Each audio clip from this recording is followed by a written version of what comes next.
बच्चों, आज का हमारा टॉपिक है भोजन के घटक।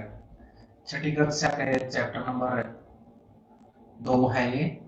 और आज हम पढ़ेंगे बच्चों भोजन के घटक के बारे में। ठीक है बच्चों, पिछले चैप्टर में हमने पढ़ा था कि हम जो कुछ खाते हैं उसमें क्या क्या होता है।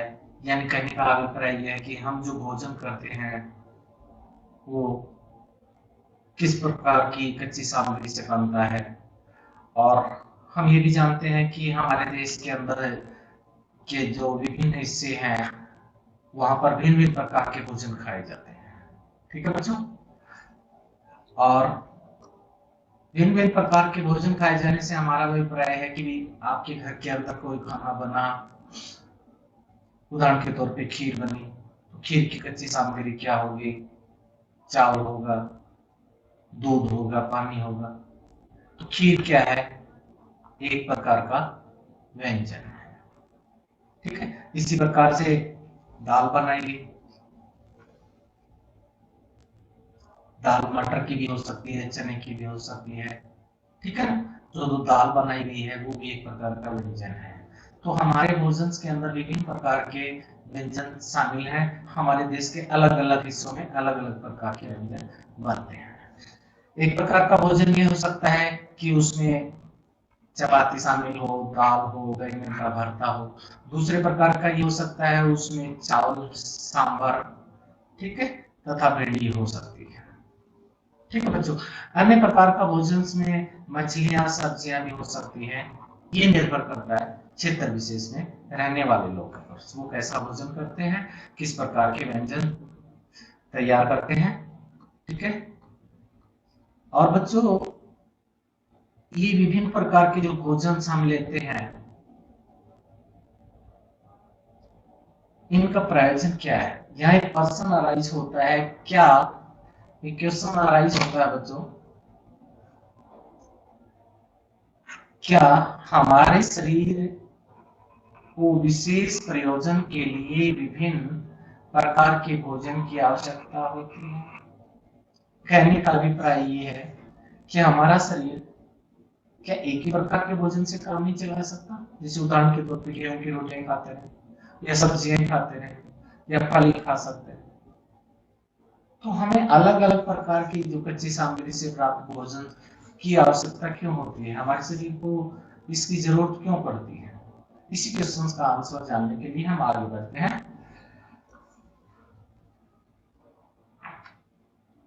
विभिन्न प्रकार के खाद्य पदार्थों में क्या होता है?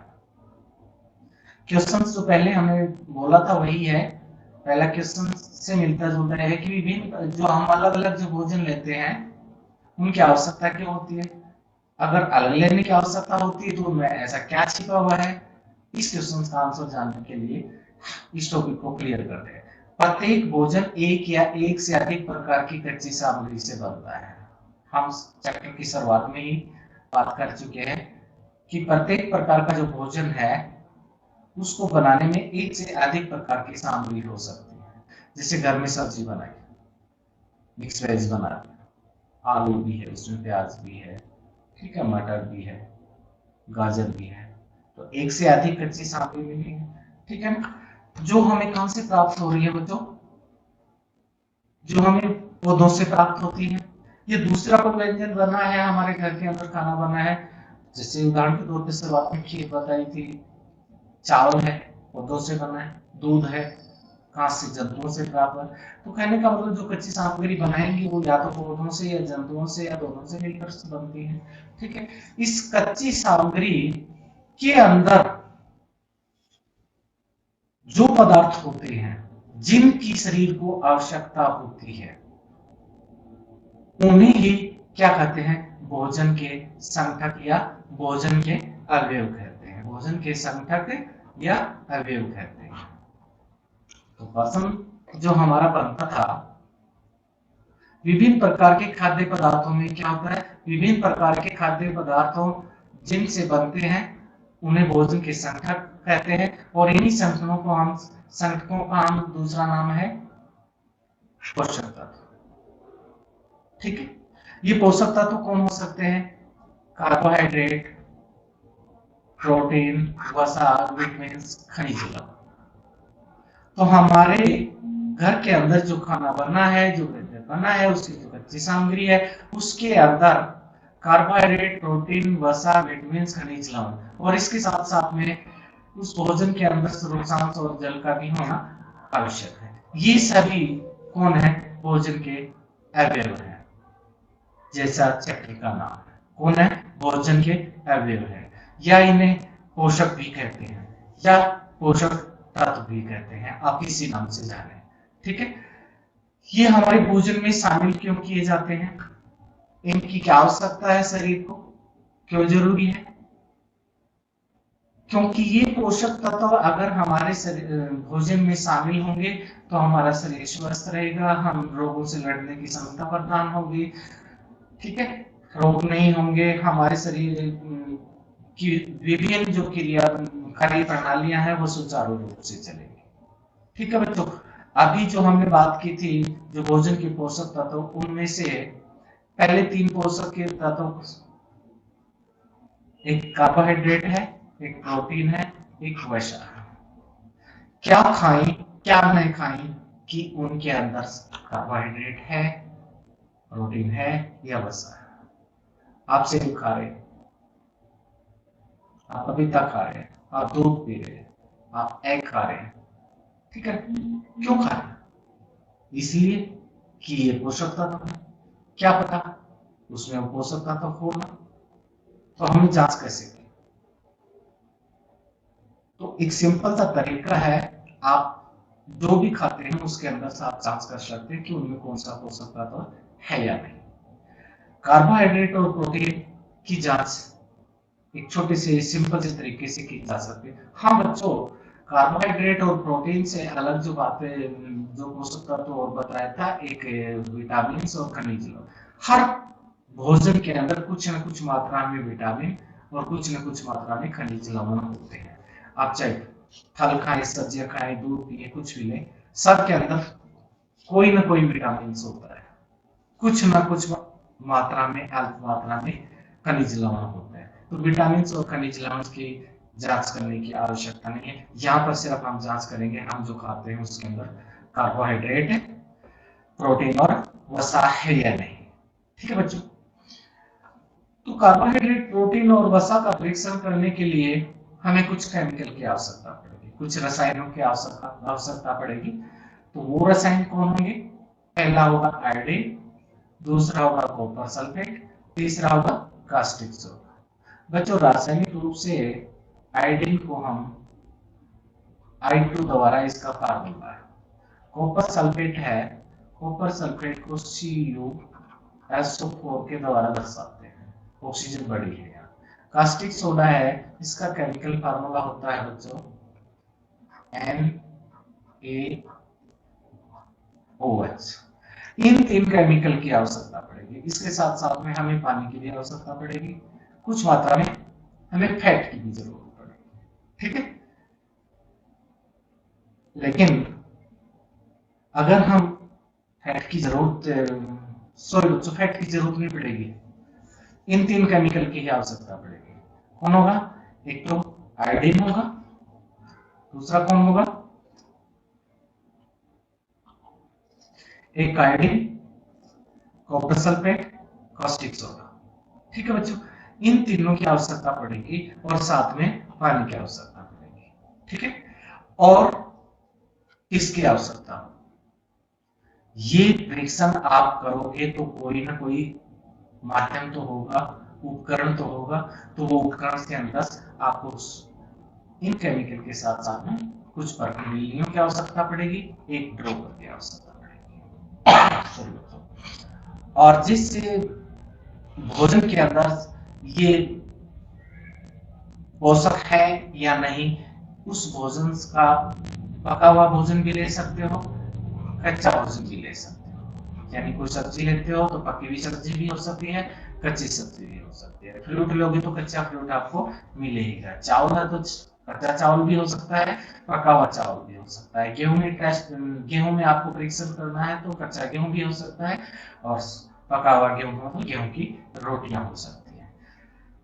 लेकिन इस परीक्षण को करने से पहले हमें आयोडीन जो है उसका एक घोल बनाना पड़ेगा, एक विलेन बनाना पड़ेगा। इसी तरह से कॉपर सल्फेट है, कॉपर सल्फेट का भी हमें घोल बनाना पड़ेगा, कास्टिक सोडे का भी घोल बनाना पड़ेगा। ये घोल बनाएंगे कैसे हम, ठीक है, ये घोल बनाएंगे कैसे? टिंचर आयोडीन लेंगे हम। आपने देखा होगा डॉक्टर के पास इंजेक्शन लगवाते हैं तो डॉक्टर बोतल के अंदर एक नीला नीला लिक्विड्स लेकर सामान्य त्वचा को पहले साफ करता है, उसके बाद इंजेक्शन लगाता है। वो जो लिक्विड होता है नीले रंग का वो टिंचर आयोडीन होती है। तो आयोडीन्स का विलेन बनाने के लिए हम करेंगे आधी परखनली यानी टेस्ट ट्यूब पानी की भर लेंगे और उसमें कुछ बूंदे किसके डाल देंगे, टिंचर आयोडीन के डाल देंगे, उसको हिला देंगे और हमारा आयोडीन सॉल्यूशन बनके तैयार हो गया। तनु आयोडीन सॉल्यूशन बनके तैयार हो चुका है। अगला हमने जो बनाना था कॉपर सल्फेट का विलेन। कॉपर सल्फेट का विलेन बनाने के लिए आप 100 मिलीलीटर जल ले लेंगे, ठीक है, उसमें 2 ग्राम कॉपर सल्फेट डालेंगे, फिर उसको घोलेंगे, कुछ देर तक हिलाएंगे और कॉपर सल्फेट का विलेन भी कौन हो जाता है, तैयार। आयोडीन का विलेन तैयार होगा कॉपर सल्फेट का, ठीक है। इसके बाद में आपको कास्टिक सोडे का विलेन बनाना है। किसका बनाना है, कास्टिक सोडे का। तो 100 ml आप जल ले लेंगे, उसमें 10 ग्राम कास्टिक सोडा डाल देंगे, उनको अच्छी तरह से मिलाएंगे और कास्टिक सोडे का भी कौन हो जाता है, मिश्रण तैयार हो जाता है। अब प्रॉब्लम ये आती है कि बच्चे को टिंचर आयोडीन मिलेगी कहां से, कॉपर सल्फेट मिलेगा कहां से, कास्टिक सोडा मिलेगा कहां से? आपके स्कूल की जो साइंस लैब है उसके अंदर ये तीनों केमिकल उपलब्ध है। आप टीचर से मिलिए, वहां से इसको प्राप्त कीजिए या टीचर को बोलिए कि मैं ये हमारे घर के अंदर 10 कच्ची सामग्री है खाने की, इनमें टेस्ट करना, हम परीक्षण करना चाहते हैं, तो टीचर को करा देगा आपकी प्रयोगशाला के अंदर से, या आप भी करके देख सकते हैं टीचर की मदद से, ठीक है। ये हमारे तीनों सॉल्यूशंस तैयार हो चुके हैं। ये तीनों सॉल्यूशंस हमने किस लिए तैयार किए हैं, हमें एक तो कार्बोहाइड्रेट के अंदर परीक्षण करना है, प्रोटीन के अंदर परीक्षण करना है, वसा के अंदर परीक्षण करना है। इनके परीक्षण करने के लिए ये हो गया, ठीक है बच्चों। कार्बोहाइड्रेट का परीक्षण अगर आप करना चाहते हैं, किसका परीक्षण करना चाहते हैं, कार्बोहाइड्रेट का। इसका परीक्षण करने के लिए हम क्या करेंगे बच्चों, आपको पता होना चाहिए कि कार्बोहाइड्रेट काफी प्रकार के होते हैं। मंड, जिसको स्टार्च भी कहते हैं, शर्करा, गुड़, चीनी, शक्कर और ग्लूकोज इत्यादि, ये सारे कौन है, कार्बोहाइड्रेट है। सूखी पत्तियां जो होती है उससे, उसके अंदर एक विशेष प्रकार का कार्बोहाइड्रेट होता है, उसे सेल्यूलोज बोलते हैं।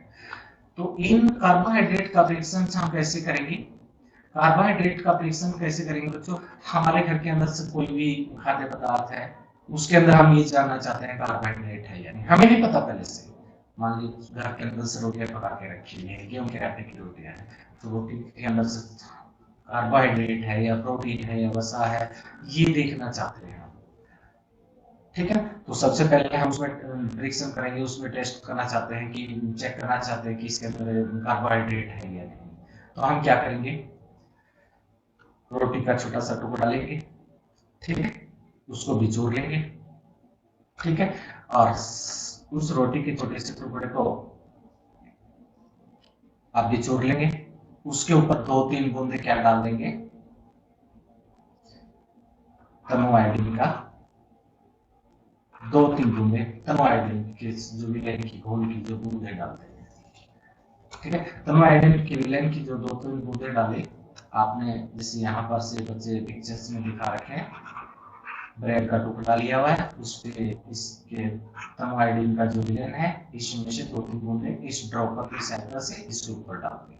जैसे इसके ऊपर डाली है तो इमीडिएटली इससे जो ब्रेड के टुकड़ा है उसका रंग अगर नीला हो जाता है या गाढ़ा नीला हो जाए या काला नीला हो जाए, तो इसके अंदर कौन है, स्टार्च है, मंड है। हमारे घर के अंदर जो भी कार्बोहाइड्रेट्स है आमतौर पे हम उसकी जांच करना चाहते हैं, इस कार्बोहाइड्रेट में किसकी, मंड की, स्टार्च की जांच कर रहे हैं। कार्बोहाइड्रेट हालांकि कई प्रकार के होते हैं, पहले बता चुका हूँ, शर्करा भी होती है, ग्लूकोज भी होते हैं, ठीक है। इन सब के परीक्षण अलग अलग है। यहाँ हम परीक्षण कर रहे हैं कि क्या उसमें मंड है या नहीं, स्टार्च है नहीं, हमने स्टार्च का परीक्षण किया। इसी तरह से हम या कोई दूसरा कच्ची सामग्री लेंगे या पका हुआ भोजन का टुकड़ा लेंगे, इसी प्लेट के अंदर से हमने वो सामग्री डाली, उसमें 2-3 बूंद किसकी डाली, आयोडीन सॉल्यूशन की डाली। अगर नीला रंग या काला रंग नहीं हुआ तो उसके अंदर क्या नहीं है, स्टार्च नहीं है, ठीक है। इस तरह से इसका परीक्षण आप कर सकते हैं। अगला परीक्षण हम करते हैं हमारे भोजन के अंदर से हमारे जो खाद्य सामग्री है, जो या व्यंजन जो हमने बना के रखा उसमें प्रोटीन है नहीं, प्रोटीन का परीक्षण किस तरह से करते हैं, ठीक है। तो किसी भी खाद्य पदार्थ में अगर प्रोटीन का परीक्षण करना है तो उसका थोड़ा सा हिस्सा लेंगे। वो खाद्य पदार्थ आपके पास में ठोस अवस्था में भी हो सकता है। अगर ठोस अवस्था में है तो अर्ध ठोस अवस्था में है तो उसकी पेस्ट बना लीजिए। अगर से कठोर अवस्था में है तो उसको कूट कर उसका चूर्ण बना लीजिए, ठीक है। तो कैसी भी अवस्था में है तो उसको पीसकर या चूर्ण बनाकर एक साफ टेस्ट ट्यूब के अंदर, एक परखनली के अंदर से उसको डाल दें। परखनली साफ क्यों होनी चाहिए, क्योंकि पहले से भी कोई प्रयोग किया हुआ उसके अंदर और उसमें कोई केमिकल लग सकता है, उपलब्ध हो सकता है पहले से, तो आप जो परीक्षण करना चाहते हैं वो पूरा नहीं हो पाएगा, इसलिए परखनली साफ होनी चाहिए। अब इस साफ परखनली के अंदर से आपने ये कौन डाल दी, जो भी खाद्य सामग्री है उसका पेस्ट या चूर्ण डाल दिया और उसमें 10 बूंद किसकी डाल दी, जल की डाल दी। थोड़ा सा लिया था खाद्य सामग्री और उस ट्यूब को अच्छी तरीके से ऐसे हिला दिया। ऐसे हिलाने के बाद में जब हमने जो सॉल्यूशन तैयार किया था, एक हमने कॉपर सल्फेट का सॉल्यूशन तैयार किया था, एक कास्टिक सोडे का, तो उन दोनों सॉल्यूशंस की अब प्रोटीन के परीक्षण में जरूरत पड़ेगी। इस घोल जो आपने तैयार किया है उसके अंदर 2 बूंद किसके डाल दीजिए, कॉपर सल्फेट की, और 10 बूंद डाल दीजिए कास्टिक सोडे की। अगर आपसे 10 की बजाय 12 बूंद डाली जाती है या 8 बूंद डालती है, इससे कोई फर्क नहीं पड़ेगा, ठीक है। ये डालकर इस घोल को अच्छी तरह से आप क्या करिए, हिलाइए। जैसे आप अच्छी तरह से हिलाएंगे, इस प्रणाली को ऐसे हिलाएंगे, ठीक है, और देखिए उसके रंग में परिवर्तन हुआ है कि नहीं। कुछ देर तक आप ये परीक्षण को जांच करते रहेंगे और थोड़ी देर में आप देखते हैं अगर उसका रंग में कोई परिवर्तन नहीं हुआ है, वैसे का वैसा ही है, तो आप कहिए कि उस खाद्य पदार्थ के अंदर प्रोटीन है। अगर उसका रंग कैसा हो जाता है बच्चों, बैंगनी रंग का हो जाता है, बैंगनी रंग का, तो उस खाद्य पदार्थ के अंदर प्रोटीन है, यानी हम जो खा रहे हैं, जो भोजन ले रहे हैं उसके अंदर प्रोटीन है। हमने प्रोटीन का परीक्षण कर लिया, कार्बोहाइड्रेट का परीक्षण कर लिया। अब खाद्य पदार्थों के अंदर किसकी बात आती है, हम वसा का परीक्षण करना चाहते हैं। वसा के परीक्षण करने के लिए जो भी खाद्य पदार्थ है, अगर ठोस है तो उसको कूट कर चूर्ण बना लीजिए, अर्ध ठोस है तो उसका पेस्ट बना लीजिए, ठीक है। अगर पहले से लिक्विड अवस्था में तो उस लिक्विड को ले लीजिए। आप करेंगे क्या, इसके लिए आपको एक कागज के टुकड़े की जरूरत पड़ेगी। आपके पास में फेयर कॉपी होगी, उसका एक पेज उखाड़ लें, उस फेयर कॉपी के ऊपर वो जो खाद्य पदार्थ है वो डाल दें। ठोस अवस्था में, चूर्ण की अवस्था में, तो उसको कागज के अंदर लपेट दीजिए, ठीक है। लपेट कर थोड़ा सा कूट दीजिए। ध्यान रहे इतना उसको कूटे तो इतना जोर लगाइए, इससे ज्यादा जोर ना लगाए कि कागज फट भी सकता है, कागज फटना नहीं चाहिए। इस हिसाब से आपको उसको कूटना है। और उसकी कुटाई करने के बाद में आप क्या देखेंगे, उस कागज को उठाएंगे, कागज गीला हो जाएगा। अगर उसमें पानी की मात्रा है तो गीला हो जाएगा, इट डजंट मैटर। जो खाद्य पदार्थ कागज पर से हटा दें, उस कागज को एक बार धूप में रख दें, धूप की तरफ दिखाएं, धूप में से दिखाएंगे, कागज में से आर पार दिखाई देने लग जाएगा, आर पार पानी की वजह से भी दिखाई दे सकता है। तो कुछ देर थोड़ा सा इंतजार करें। अगर पानी है, पानी की वजह से उसमें से प्रकाश आर पार दिखाई दे रहा है, सूर्य की तरफ आप करके देखेंगे प्रकाश में, तो उसमें आर पार दिखाई दे रहा है, कुछ ऐसा हिस्सा बन जाएगा उसमें, जैसे पानी कागज पे डाल दे, एक धब्बा सा बनता है, उस धब्बे में से अगर प्रकाश धुंधला सा आर पार दिखाई देता है, पहले अगर कागज देखे जिसपे धब्बा सा ना बना हो, उसकी वजह इसमें से आर पार दिखाई देता है, तो ये किस बात को दर्शाता है, उसमें वसा है, यानी चिकनाई वाले पदार्थ है। वसा में जैसे घी तेल होते हैं, तो उसके अंदर ये वसा का परिश्रम हो जाता है, ठीक है बच्चों। तो हमने 3 पोषक तत्वों के परीक्षण किए, कार्बोहाइड्रेट, प्रोटीन, वसा, इनके परीक्षण कर लिए।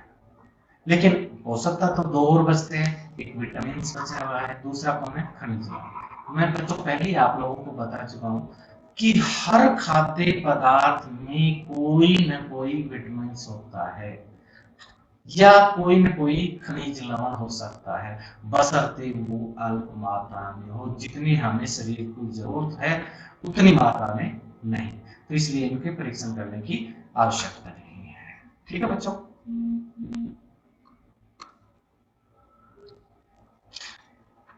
अगला टॉपिक बनता है विभिन्न पोषक हमारे शरीर के लिए क्या करते हैं। कार्बोहाइड्रेट हम क्यों लेते हैं, वसा क्यों लेते हैं भोजन में, विटामिन क्यों लेते हैं, खनिज लवण क्यों लेते हैं, तो इनके बारे में जानते हैं। कार्बोहाइड्रेट जो होते हैं हमारे शरीर को ऊर्जा प्रदान करने वाले पोषक तत्व, ठीक है। इसी प्रकार से वसा भी है, वो भी हमारे शरीर को ऊर्जा प्रदान करते हैं। तो कहने का अभिप्राय क्या हुआ, कार्बोहाइड्रेट और वसा शरीर को ऊर्जा देने वाले पोषक हैं। हालांकि वसा के अंदर अगर समान मात्रा में कार्बोहाइड्रेट लिया जाए और उतनी ही मात्रा में क्या लिया जाए, वसा लिया जाए, अगर दोनों की समान मात्रा में हम शरीर के अंदर इंटेक करते हैं तो दोनों से जो ऊर्जा है समान ही निकलती है। कार्बोहाइड्रेट की अपेक्षा वसा में अधिक ऊर्जा होती है, ठीक है, क्लियर। यानी वसा ज्यादा ऊर्जा प्रदान करते हैं बच्चों, ठीक है। और एक क्वेश्चन बनता है, ऊर्जा देने वाले पोषक कौन से हैं, या ऊर्जा देने वाले पोषक तत्व कौन से हैं, या भोजन के उन अवयवों के नाम बताइए जो ऊर्जा देने वाले हैं। कार्बोहाइड्रेट्स और दूसरा कौन, वसा, दोनों ही शरीर में क्या प्रदान करते हैं, ऊर्जा का प्रदान करते हैं, यानी दोनों ही ऊर्जा देने वाले भोजन है, ठीक है बच्चों।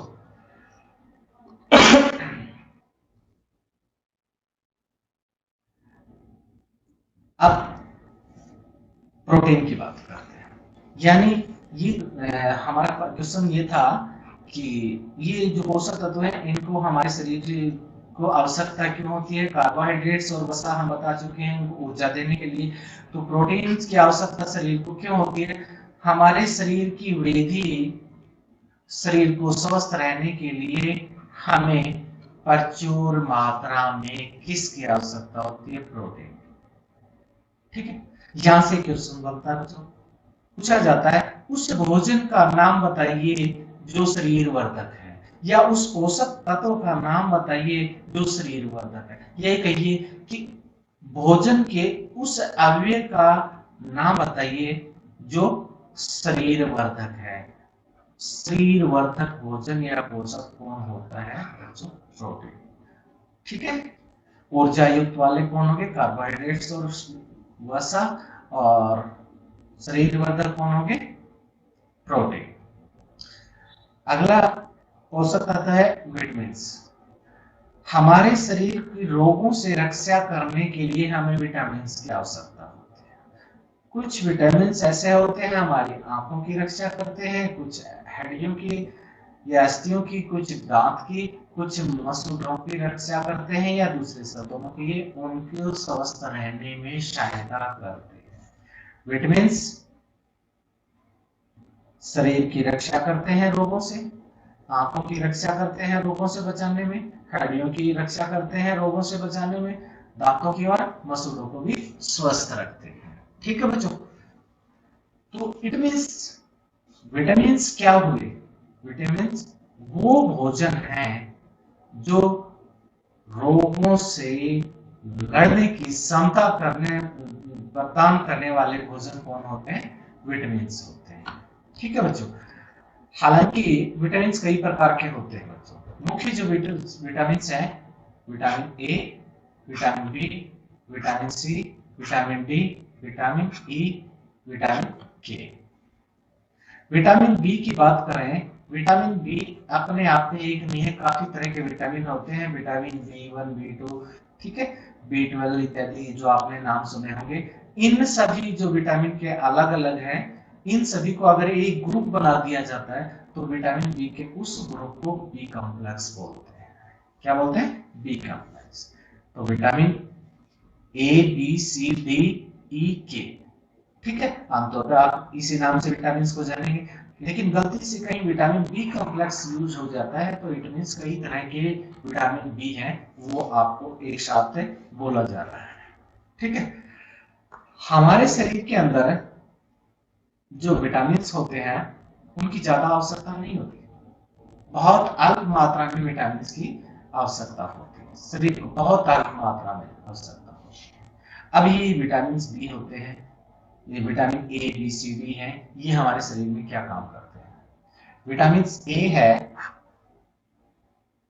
आपकी त्वचा और आंखों को स्वस्थ रखता है, त्वचा में चमक नजर आएगी, ठीक है, त्वचा के रोग नहीं हो पाएंगे अगर विटामिन से ये आपको प्रचुर मात्रा में लेते हैं।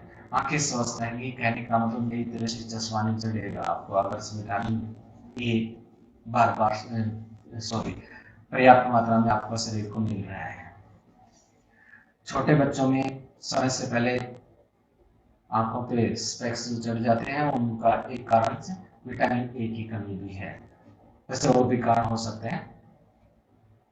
विटामिन सी शरीर में रोगों से लड़ने में मदद करता है, बहुत ही important, most important essential body के लिए विटामिन सी, क्योंकि अगर हमारे शरीर की रोगों से लड़ने की क्षमता खत्म हो जाएगी तो हम बीमार हो जाएंगे और एक समय ऐसा आएगा कि हम इस दुनिया से हट।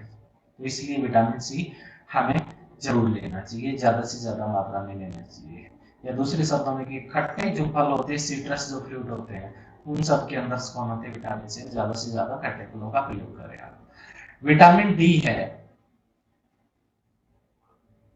अस्थियों, दांतों के लिए कैल्शियम का उपयोग करने में हमारी सहायता करता है। बच्चों, हम जानते हैं कि हमारे जो दांत हैं, हड्डियां हैं, इनका निर्माण कैल्शियम और फॉस्फेट से होता है, लेकिन कैल्शियम और फॉस्फेट हैं, वो दोनों इन हड्डियों का निर्माण कैसे बना पाएंगे? वो तब तक नहीं बना पाएंगे, तब तक हड्डियां नहीं बना पाएंगे जब तक विटामिन डी नहीं होगा। विटामिन डी का कार्य क्या होता है? कैल्शियम की मदद करते हैं हड्डियां और दांतों का निर्माण के लिए। दांत जो होते हैं वो एक रसायन से बनते हैं, केमिकल से बनते हैं, उसको बच्चों कैल्शियम कार्बोनेट बोलते हैं। क्या बोलते हैं? कैल्शियम कार्बोनेट से बने होते हैं दांत, ठीक है। अब ये जो विटामिन से हमने बोला ए बी सी डी ई के, इन विटामिन के अंदर ये जो दो विटामिन है बी और सी, ये पानी में घुलनशील है। कौन है? पानी में घुलनशील है, वाटर सोल्यूबल है। कौन है? वाटर सोल्यूबल विटामिन है, पानी में घुलनशील है। और जो ये बच के आपके पास विटामिन ए डी ई के, ये विटामिन है वसा में घुलनशील, पानी में अघुलनशील है। वसा यानी वसा में फैट, ये कौन है? फैट सोल्यूबल है, वाटर सोल्यूबल है। ये पानी में घुलनशील है, ये वसा में घुलनशील है। क्लियर हो गया?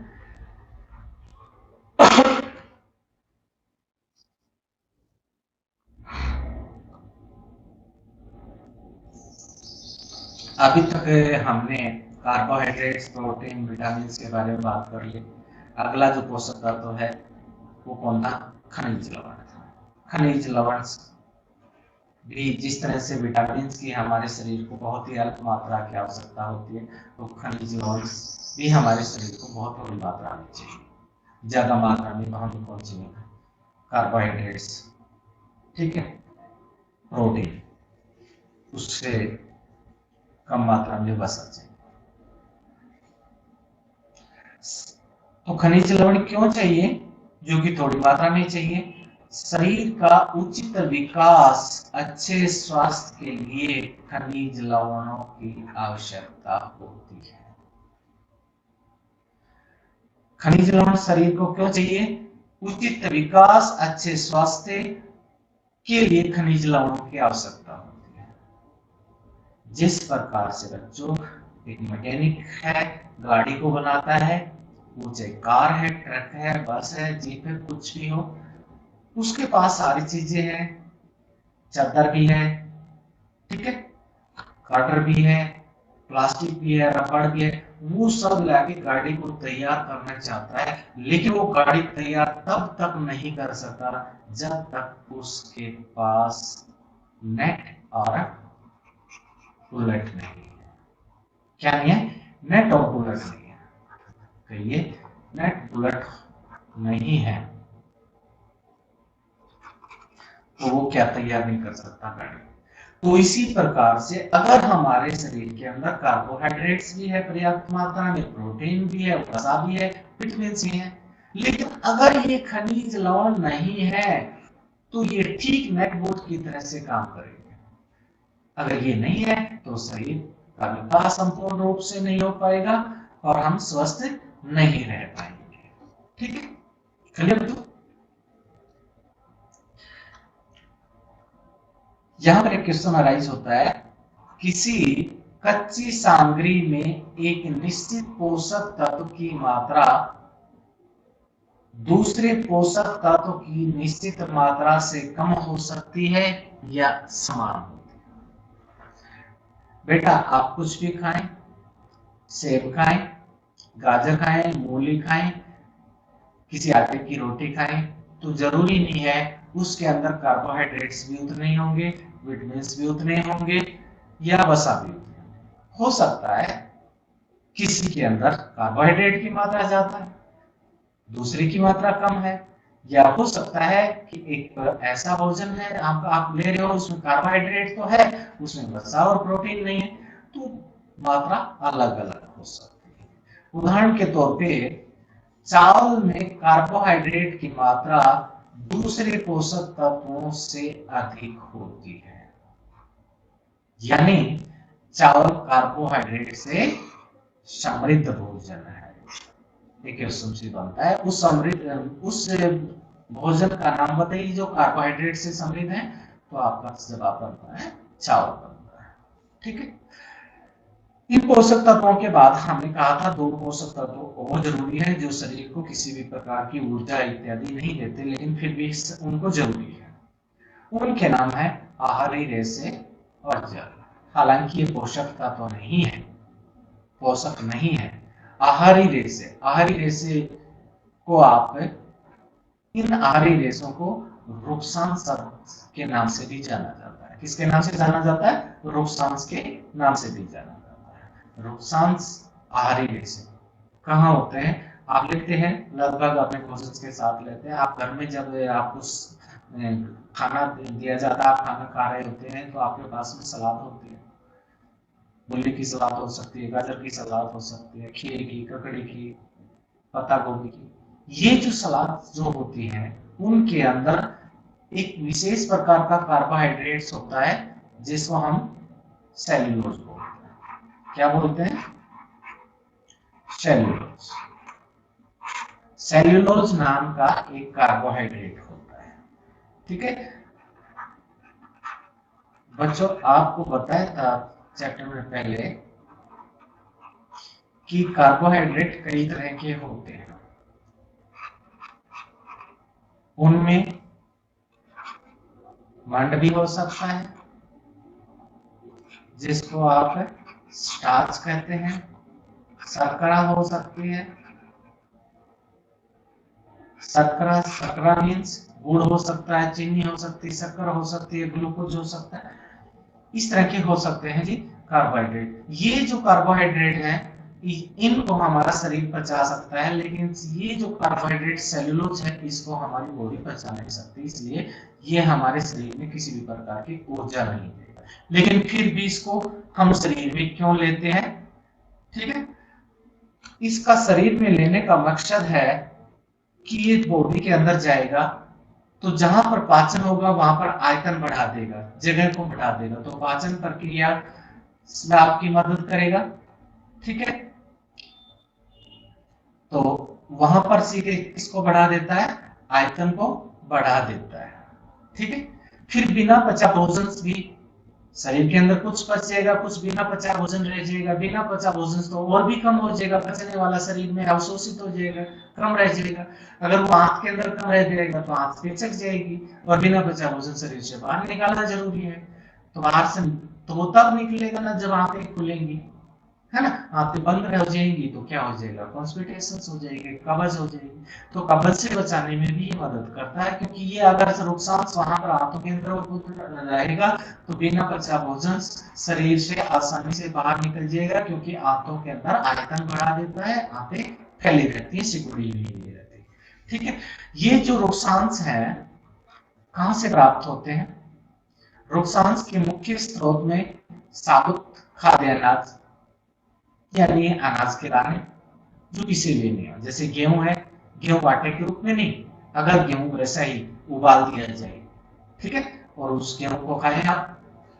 दाल लें, आलू लें, ताजे फल लें, सब्जियां लें, ये कौन है? हालांकि इनमें से कुछ एक है ये पोषक तत्व भी प्रदान करते हैं, इसलिए प्रदान करते हैं क्योंकि इनके अंदर से सेल्यूलोज भी होता है। ठीक है, रोगसांस हमारे शरीर के अंदर पोषक तत्वों की उपलब्धता प्रदान करने के लिए नहीं लिए जाते, लेकिन अन्य कार्यों में लिया जाता है। उनमें मुख्य कार्य क्या होता है? ये बिना पचे भोजन को बाहर निकालने में मदद करता है, दूसरे शब्दों में ये कब्ज से बचाता है, और पाचन के दौरान भी ये वहां पर क्षेत्रफल बढ़ा देता है, सरफेस एरिया बढ़ा देता है, जिसकी वजह से पाचन आसानी से हो जाता है। अब बात करते हैं बच्चों जल की। जल भोजन में उपस्थित पोषकों को अवशोषित करने में शरीर की मदद करता है। एक काम तो यही हो गया इसका, जो भी भोजन लिया उसके अंदर पोषक तत्व है, ठीक है, उनको पोषक तत्वों को जल अपने अंदर घोल लेता है, फिर वो शरीर के अंदर अवशोषित हो जाता है। उदाहरण के तौर के ऊपर आपका किचन गार्डन है या खेतों में फसल सोई हुई है, अगर खेत के अंदर जो पौधे बड़े बड़े होकर तैयार हो गए हैं उनके अंदर हम खाद डाल देते हैं, ठीक है, जड़ों के पास खाद डाल देगा उससे, लेकिन जब तक उसके अंदर पानी नहीं दिया जाता, सिंचाई नहीं की जाती, खाद पौधे नहीं ले पाते, खाद बेकार पड़ी है, बाहर पड़ी रहती है। तो इसलिए जल डालते हैं तो खाद के अंदर जो पोषक तत्व वो जल में घुल जाएंगे, जल पौधे अवशोषित करेंगे। ठीक उसी प्रकार से हमारे भोजन के अंदर जो पोषक तत्व हैं उनको अवशोषित करने के लिए किसकी सहायता मिलती है? जल की सहायता करते हैं। दूसरा, जब भी हम कोई भी खाना खाते हैं तो शरीर में पाचन होता है, पाचन के बाद में पोषक तत्व सरल रूप में टूट जाते हैं, फिर कोशिकाओं में पहुंचते हैं, ठीक है, कोशिकाओं के अंदर फिर वो नए पदार्थ और बनते हैं, जटिल पदार्थ बनते हैं, ऊर्जा बनते हैं, लेकिन साथ में बेकार के उत्पाद भी बनते हैं, ठीक है, क्योंकि कोई भी नया कार्य होगा तो उसमें कुछ अच्छे पदार्थ होंगे, कुछ बेकार के होंगे। जो बेकार के पदार्थ होते हैं अगर वो शरीर के अंदर रह जाएं तो शरीर के लिए काफी हानिकारक होंगे, इसलिए उनको बाहर निकालना अति आवश्यक है। और उनको बाहर निकालने के लिए जो कोशिका के अंदर बने हैं उनको बाहर निकालने में मदद किसकी करते हैं? कौन करता है? ये मदद जल ही करता है।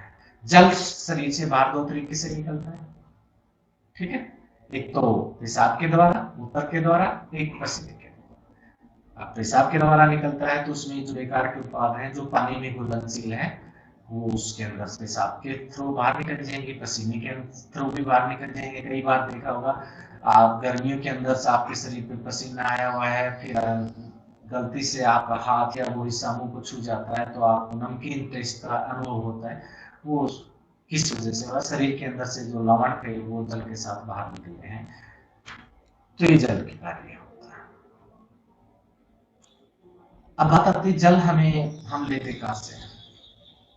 आप दूध पियेंगे तो उसमें भी जल होता है, आप सब्जियां खाएंगे, कच्ची सब्जी खाएंगे उसमें भी, आप फ्रूट लेंगे उसमें भी होता है।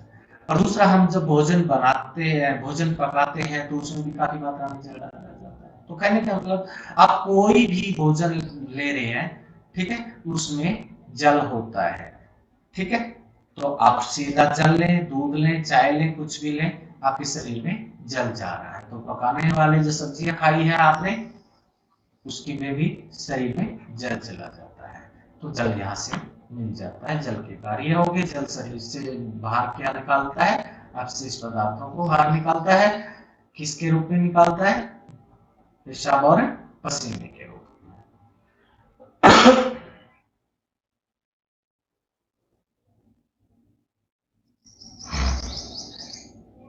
अगला टॉपिक बनता है बच्चों संतुलित आहार।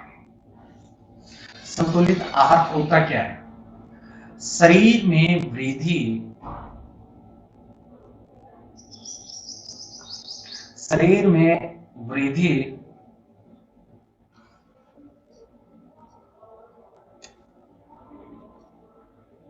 एक मिनट बच्चों,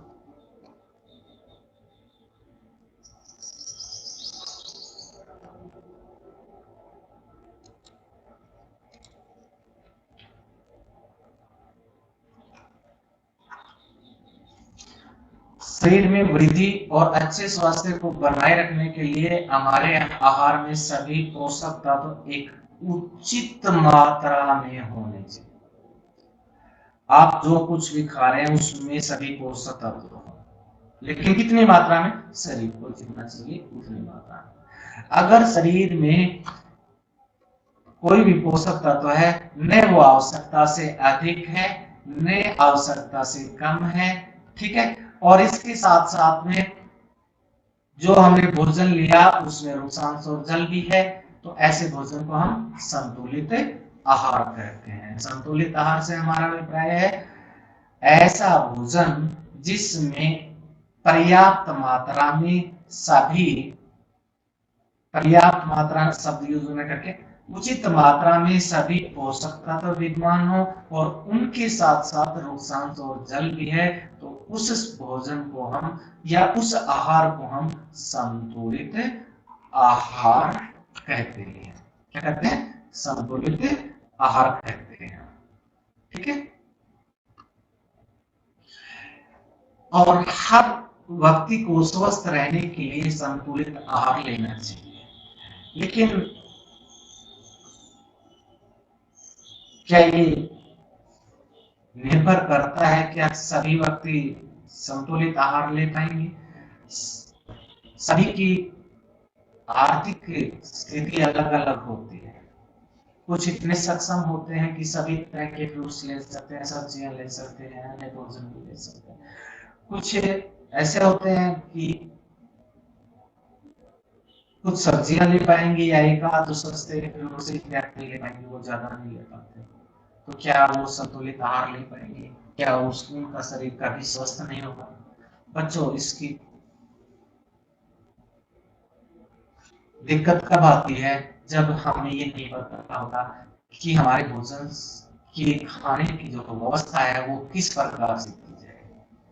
सस्ते जो अनाज होते हैं जो आमतौर पे हर घर में, चाहे गरीब है अमीर है, हर किसी के पास मिलते हैं, उनमें दालें हो सकती हैं सोयाबीन इत्यादि की, उनके बीजों को अंकुरित कर लें, जैसे मूंग भी हो सकता है, चना भी हो सकता है, ठीक है, दालें सभी लेते हैं। अंकुरित कर लेंगे तो प्रोटीन की मात्रा ज्यादा बढ़ जाएगी, हमें अंडे इत्यादि लेने की जरूरत नहीं पड़ेगी, तो उन दालों से ही प्रोटीन ज्यादा मात्रा में लिया जा सकता है, ठीक है।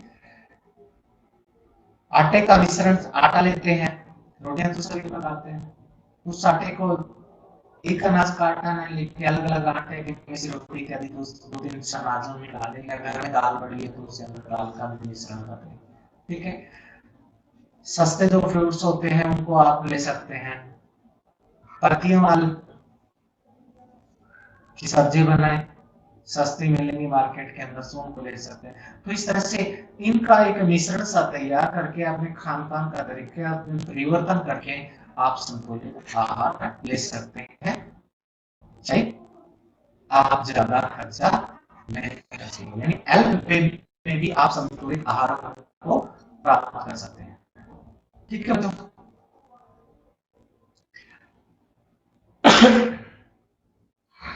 कई बार हमारे साथ प्रॉब्लम होती है कि भी हम घर के अंदर संतुलित आहार लेने के लिए दालें भी ले आते हैं, सब्जियां भी ले आते हैं, फल फ्रूट भी ले आते हैं, लेकिन जब किचन में उनको पकाया जाता है तो पकाने से पहले गृहिणियां क्या करती हैं, उनको बार बार धोते हैं, बार बार धोने से क्या होते हैं, जो फल और सब्जियां जो होती हैं, फल और सब्जियों की बाहर की त्वचा को उतार देते हैं, उतारेंगे तो उनका छिलक उतारेंगे तो बहुत सारे विटामिन और खनिज लवण त्वचा में होते हैं। आलू का जो छिलक होता है उसको उतार के सब्जी बनाते हैं, तो छिलक उतार दिया तो काफी तो विटामिन जो खनिज लवण है वो बाहर निकल गए। गेहूं का जो आटा होता है वो तैयार किया जाता है गेहूं से, गेहूं को पीस के आटा तैयार किया, फिर जब उसको गूंथने का बारी आती है तो आटे को छान लिया जाता है, तो उसके गेहूं के जो छिलक होते हैं वो चोकर के रूप में बाहर निकल जाते हैं, छानस के रूप में बाहर निकल जाते हैं। हालांकि उस छिलक के अंदर लगभग खनिज लवण थे, विटामिन बी काफी मात्रा में होता है, तो वो भी बाहर निकल जाता है। तो जो गलत तरीके अपनाते हैं उससे भी पोषक तत्व शरीर में पूर्ण रूप से नहीं पहुंच पाते। तो यहाँ पर से कहने का अभिप्राय क्या होता है, सब्जियों की त्वचा में कई तरह के विटामिन और खनिज लवण होते हैं, फलों की त्वचा और सब्जियों, अगर चावल और दालों को बार बार धो देंगे तो उसमें से विटामिन और खनिज लवण बाहर निकल जाएंगे। विटामिन कौन से, विटामिन बी और सी अगर उनके अंदर उपलब्ध है क्योंकि वो पानी में घुलनशील है तो बाहर निकल, और खनिज लवण तो लगभग सारे ही पानी में घुलनशील होते हैं तो वो भी सारे के सारे बाहर निकल जाएंगे। हमने तो सोचा था हम संतुलित आहार लेंगे, लेकिन हमारे आहार के अंदर से विटामिन बी और सी नहीं पहुंच पाएंगे, खनिज लवण भी नहीं पहुंच पाएंगे। ठीक है बच्चों। दूसरा, जब हम खाना पकाते हैं, खाना क्यों पकाते हैं, एक तो इसलिए कि खाना हमारा टेस्टी हो जाए, ठीक है, स्वाद के लिए पकाते हैं, दूसरा पचाने में आसानी से हो जाए, ठीक है। लेकिन खाना पकाते समय भी काफी सारे पोषक तत्वों की क्या हो जाती है, हानि हो जाती है। अगर तेज आंच के ऊपर हम खाना पकाएंगे तो बहुत सारे पोषक तत्व खत्म हो जाएंगे। जब भी खाना पकाएं तो धीमी आंच में पकाएं, ठीक है, क्लियर हो। और कई बार तो खाना पकाने का तरीका ही होता है, पहले से कुछ सब्जियों इत्यादि को पानी में उबाल लिया जाता है, ठीक है, तो उसके अंदर से जो विटामिन बी और सी थे या खनिज लवण थे वो पानी में घुल गए, फिर पानी को फेंक दिया जाता है, सब्जी को रख लिया जाता है। तो पकाने के जो तरीके होते हैं उसके दौरान भी पोषक तत्व नष्ट हो जाते हैं, या तो बार बार धोने से विटामिन बी सी और खनिज लवण चले जाते हैं, और अगर जो भोजन पकाएंगे उसमें काफी अत्यधिक मात्रा में जल का उपयोग कर दिया जाता है तो भी उसमें क्या होते हैं, ये चले जाते हैं, और कुछ प्रोटीन भी नष्ट हो जाते हैं। तेज आंच में पचाएंगे तो प्रोटीन तो टूट ही जाता है, तो प्रोटीन की हानि होती है, ठीक है। और गर्म करने से विटामिन सी टूट जाता है, तो विटामिन सी वाले जो भी अनाज, जो भी आप खाद्य पदार्थ लें तो नोट करें कि उनको गर्म ना करें, यानी कहने का मतलब कच्ची सब्जियां या कच्चे फल खाएं जो आपको विटामिन देना चाहते हैं। कौन सा, विटामिन सी, ठीक है। बच्चों से ऊर्जा देने वाले जो कार्बोहाइड्रेट थे उनके अंदर से आपने सुना था ऊर्जा देने वाले जो भोजन के अवयव थे, भोजन के जो संकट थे या भोजन के पोषक तत्व थे, उनमें हमने कहा था कार्बोहाइड्रेट्स और वसा है, दोनों में ऊर्जा की समान मात्रा हमने बताई थी। क्या, अगर समान मात्रा में कार्बोहाइड्रेट्स ले लिया जाए तो उनकी ऊर्जा की मात्रा अलग अलग होगी। कहने का मतलब एक कटोरी अगर कार्बोहाइड्रेट आप खाते हैं अपने भोजन में और एक कटोरी आप वसा भी अपने भोजन में लेते हैं तो ऊर्जा ज्यादा कौन देगा, वसा देगा। तो कुछ बच्चे या कुछ लोग ये सोचते हैं कि शरीर में ऊर्जा कहाँ से मिलेगी, वसा से मिलेगी, तो हमें वसा युक्त भोजन खाना चाहिए। तो क्या करते हैं, समोसे, पूरी, मलाई, रबड़ी, पेड़ा इत्यादि प्रचुर मात्रा में खा लेते हैं, दूसरी फास्ट फूड खाते हैं, लेकिन रिजल्ट क्या होता है, ऊर्जा ज्यादा होने की वजह से शरीर में शरीर तो उतनी ऊर्जा का यूज करेगा जितनी मुझे चाहिए। एक्स्ट्रा ऊर्जा शरीर को चाहिए नहीं, तो वो क्या करेगा, जो वसा है उस वसा को शरीर पचाएगा और वसा शरीर के अंदर स्टोर हो जाएगी, और शरीर के अंदर वसा स्टोर हो जाएगी और तो किसका रूप धारण कर लेगी, मोटापे का रूप धारण कर लेगी। तो हम एक रोग से पीड़ित हो जाएंगे, हमारा जो पेट है टमी सा बन जाएगा। छोटे बच्चे देखे होंगे, छोटी सी उम्र में है काफी मोटे हो जाते हैं, हाथी से नजर आते हैं, वो किस वजह से होता है? वसायुक्त भोजन ज्यादा लेने से हो जाता है। ठीक है बच्चों, अगर हम संतुलित आहार ना लें तो क्या होगा? अगर हम संतुलित आहार ना लें तो हमारे शरीर में कुछ पोषक तत्वों की कमियां हो जाएंगी। हो सकता है एक पोषक तत्व की कमी हो सकती है या एक से अधिक पोषक तत्व की कमी। उसकी कमी होने से शरीर के अंदर विकार पैदा हो जाएगा, रोग पैदा हो जाएंगे। ऐसे रोगों को हम क्या कहते हैं बच्चों? अभावजन्य रोग कहते हैं। एक या एक से अधिक पोषक तत्वों का अभाव हमारे शरीर में रोग या विकृतियां उत्पन्न करता है। ठीक है, अगर एक या एक से अधिक पोषक तत्व शरीर में लंबी समय तक ना जाए, लंबी समय तक ना मिले, तो उन पोषक तत्वों के अभाव से जो रोग होंगे उन्हें अभावजन्य रोग कहते हैं। अभावजन्य रोग किसे कहते हैं? यहाँ से सीधी भाषा होती है, एक या अधिक पोषक तत्वों का अभाव हमारे शरीर के लिए रोग या विकृतियां उत्पन्न कर सकता है। ये रोग जो लंबी अवधि तक पोषक तत्वों के अभाव के कारण होते हैं, इन्हें अभावजन्य रोग कहते हैं। ठीक है, यदि कोई व्यक्ति अपने भोजन में प्रोटीन नहीं ले रहा है तो इट मींस उसके शरीर में किसका अभाव हो गया? प्रोटीन का अभाव हो गया। तो प्रोटीन के अभाव होने से शरीर की क्या हो जाएगी? वृद्धि रुक जाएगी, चेहरे पे सूजन आ जाएगा, बालों का रंग उड़ जाएगा, फीका पड़ जाएगा, त्वचा की बीमारियां हो जाएंगी, त्वचा की झुर्रियां पड़ जाएंगी, पेचिस की बीमारी हो जाएगी। पेचिस एक प्रकार का रस्ते होता है जिसमें पेट में काफी ऐंठन सी होती है, मरोड़ सी होती है, और साथ में दस्त के साथ में रक्त का स्राव भी होता है। ठीक है, अगर किसी व्यक्ति के शरीर के अंदर से प्रोटीन और कार्बोहाइड्रेट्स दोनों की एक साथ कमी हो जाए तो लंबे समय तक अगर ये शरीर को नहीं मिलते तो शरीर की वृद्धि भी रुक जाती है, व्यक्ति दुबला पतला हो जाता है, और इतना दुबला पतला हो जाता है कि वो चलने में भी असमर्थ हो जाता है। ठीक है बच्चों, विटामिन और खनिज लवण की भी अगर शरीर के अंदर कमी हो जाती है तो भी विकृतियां उत्पन्न हो जाती हैं। तो इन विकृतियों का, जिनको हम अभावजन्य रोग कहते हैं, इनका समाधान कैसे हो सकता है? हम भाग के डॉक्टर के पास जाएंगे, डॉक्टर ये दवाई लिखे, वो दवाई लिखे। अरे जिस वजह से ये प्रॉब्लम क्रिएट हुई है उसका समाधान वही करेगी। यानी शरीर के अंदर पोषक तत्व नहीं गए, या दूसरे शब्दों में कहिए हमें संतुलित आहार नहीं लिया, तो अभावजन्य रोगों का निदान सिर्फ और सिर्फ संतुलित आहार लेकर ही किया जा सकता है। ठीक है, अभी तक की बातें चल रही थी प्रोटीन की कमी से, कार्बोहाइड्रेट की कमी से जो रोग हुए हैं हमारे शरीर के अंदर से, जो अभावजन्य रोग हुए हैं कैसे कैसे हो जाएंगे। इसी प्रकार से खनिज लवण और विटामिन की कमी से भी हमारे शरीर के अंदर रोग होंगे।